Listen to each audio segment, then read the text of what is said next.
Program Studi Psikologi Fakultas Ilmu Sosial Universitas Nusantara. Pemberitaan mengenai penyakit virus corona atau COVID-19 memiliki dampak psikologis tersendiri bagi masyarakat.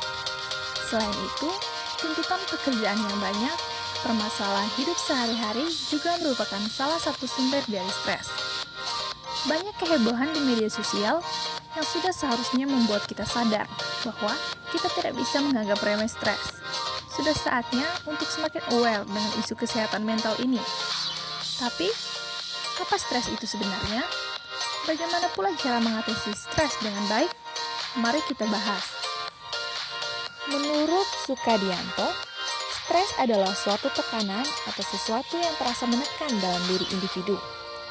Sesuatu tersebut dapat terjadi disebabkan oleh ketidakseimbangan antara harapan dan kenyataan yang diinginkan oleh individu. Sedangkan menurut Corneli, ia mengatakan bahwa yang dimaksud dengan stres adalah gangguan pada tubuh dan pikiran yang disebabkan oleh perubahan dan tuntutan kehidupan yang dipenuhi baik oleh lingkungan maupun penampilan individu di dalam lingkungan itu sendiri. Indikasi gejala stres. Individu yang mengalami stres akan berperilaku lain dibandingkan dengan tujuannya yang tidak mengalami stres. Oleh karena itu, kondisi individu mengalami stres, gejalanya dapat dilihat baik secara fisik maupun secara psikologis. Gejala secara fisik maupun psikologis individu yang mengalami stres antara lain mudah tersinggung, gelisah, wajah memucat, jantung berdebar, sulit tidur, nafsu makan berlebihan atau berkurang, ada keluhan seperti sakit kepala, sakit perut, maag, hingga keringat berlebihan. Stres yang berkepanjangan dapat menjadi penyebab munculnya berbagai penyakit degeneratif serta menurunnya imun atau kekebalan tubuh yang berpotensi membuat seorang menjadi mudah sakit. Banyak orang yang mengabaikan stres. Padahal, jika ditangani sejak dini, stres dapat dikelola dan diatasi. Pertanyaannya, bagaimana pula cara mengatasi stres di tengah pandemi COVID-19 bagi ODP maupun PDP? Berikut ada beberapa cara yang dapat dilakukan agar mengurangi stres. Pertama, berdoa, meditasi, atau relaksasi. Yang kedua, berpikir positif untuk sembuh. Yang ketiga, komunikasi dengan orang yang membuat Anda nyaman. Yang keempat, olahraga atau aktivitas fisik. Berjalan-jalan atau berjemur di halaman rumah bisa dilakukan dengan catatan tetap menghindari kontak dengan orang sekitar. Yang kelima, mengembangkan hobi yang bermanfaat seperti membaca, menonton film, dan lainnya. Yang keenam, menerapkan pola hidup sehat dan bersih. Ketujuh, membatasi konsumsi media sosial pada sumber yang dianggap kurang tepat. Bagi orang tua, anak-anak, dan remaja juga dapat melakukan hal-hal berikut agar dapat mengurangi stres selama di rumah. Yang pertama, menjaga kesehatan. Jagalah kesehatan dengan berolahraga, istirahat secukupnya, mengkonsumsi makanan bergizi, serta menerapkan perilaku hidup bersih. Walaupun kamu tidak bisa bebas untuk berolahraga keluar rumah, tetapi olahraga atau latihan fisik tetap bisa dilakukan di dalam rumah. Olahraga ini menjadi salah satu hal yang perlu tetap dilakukan, mengingat kamu perlu juga menjaga kebugaran tubuh. Aktivitas fisik dapat meredakan stres dan menenangkan pikiran Anda. Yang kedua, batasi konsumsi media sosial. Terlalu banyak informasi yang salah yang beredar di media sosial. Membaca informasi tanpa mengetahui apa yang benar atau yang salah akan meningkatkan kecemasan dan ketakutan bagi Anda sendiri. Batasi waktu Anda di media sosial dan kurangi membaca artikel tentang wabah COVID-19.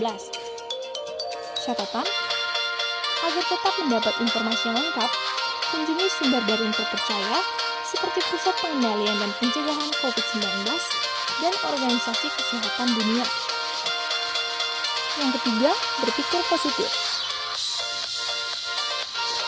Selalu berpikir positif dan memandang segala sesuatu dari sisi yang positif.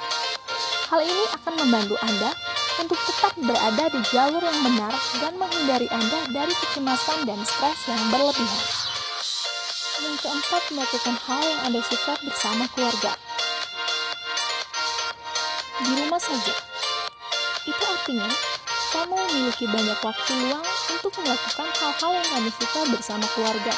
Misalnya, menonton film sesuai genre yang kamu suka, hingga bereksperimen dalam membuat masakan apabila kamu suka memasak.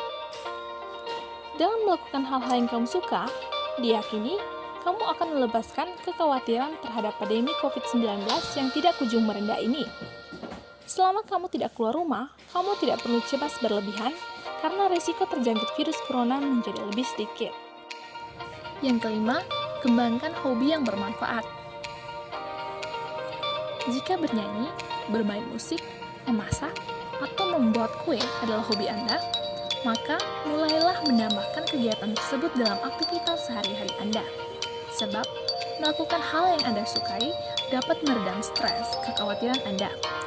Jika Anda dapat mencoba resep baru untuk menghidangkan makanan siang atau belajar lagu baru yang dinyanyikan, maka itu akan lebih baik untuk kesehatan Anda. Yang terakhir, meningkatkan ibadah dan mendekatkan diri pada Tuhan.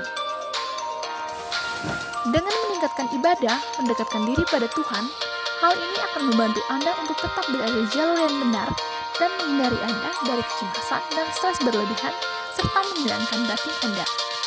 Stop stigma. Stigma yang muncul di tengah pandemi COVID-19 ini adalah buah hasil dari pemikiran negatif dan misinformasi. Ketidakcukupan literasi menjadi penyebab terbesarnya masih terjadinya stigma di tengah masyarakat. Bahwa stigma adalah bentuk penyimpangan penilaian suatu kelompok masyarakat terhadap individu yang salah dalam interaksi sosial. Stigma ini sekarang menempel erat pada ODP, PDP, maupun jenazah COVID-19. Bahkan, perantau pun mulai mendapatkan hal buruk.